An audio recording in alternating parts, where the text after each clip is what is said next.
J-Brack, your boy mom, telling stories is her job. She clean anything from the stairs to the garage. 64 years old, still a doorkeeper, apartment building user for a sweeper. Each and every resident probably thinks she's relevant, stories she be telling it. Stay awake all day and all night, sleepless nights brings neighbors delight. Mr. Dollar said, you telling me my apartment comes with no amenities, no phone, no fridge. Instead, boy Ma tells the stories to the kids. So he left with his wife to get his hopes up, but boy Ma didn't know the base was getting copped up. All the residents got hella mad, they took boy's keys and told her to fetch a cab. Yo, it's D-Light. Mr. Pizzano was lonely in his house. No one could hear him, not even a mouse. Thankfully his parents helped him out with food and shelter and a lovely couch. Mr. Pizzano was nice and dandy. Every time Lily took his coat, she got a piece of candy. Billy got trick-or-treat and wanted more, but when she came home, India and Pakistan were on the brink of war. Lily, his family gives a final goodbye, and in the end, all heads held high. Victorious R.O.B. This was a house with two best houses. Neighbors saying, gee, we only had one pet peeve.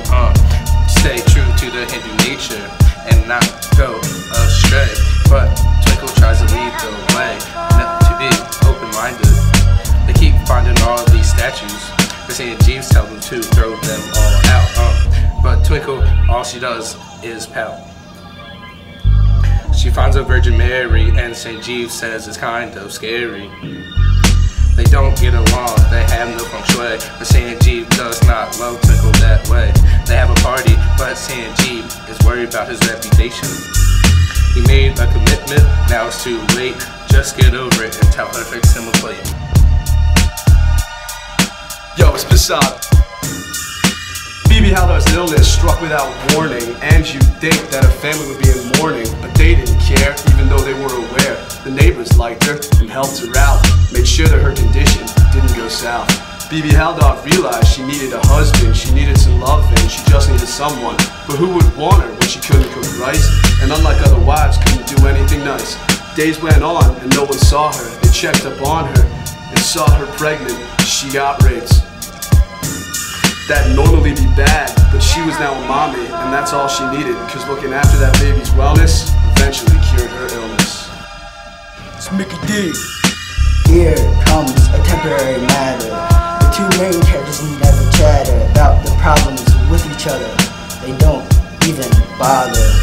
Rewind the clock 6 months in the past. They had a baby that didn't last. Now when the power's out, they play games to help their fare out. Shikamar thinks it is working, but Shoba knows that their hookup's not working. After the third night of their game, the repair of their power line is to blame. Shoba tells Shikamar that she is moving out, and the game in the blackout is just a hideout to help her roll out. What a sellout. But then Shikamar tells her about what he swore not to tell her any time before. He saw the child before it died. In the end, they cried. Yo, it's the A-Quest. Miranda, living alone in the city of Boston. Lost in, looking for a man that she can call husband. The best kind, romantic and a gentleman. One that she can love and be with forever.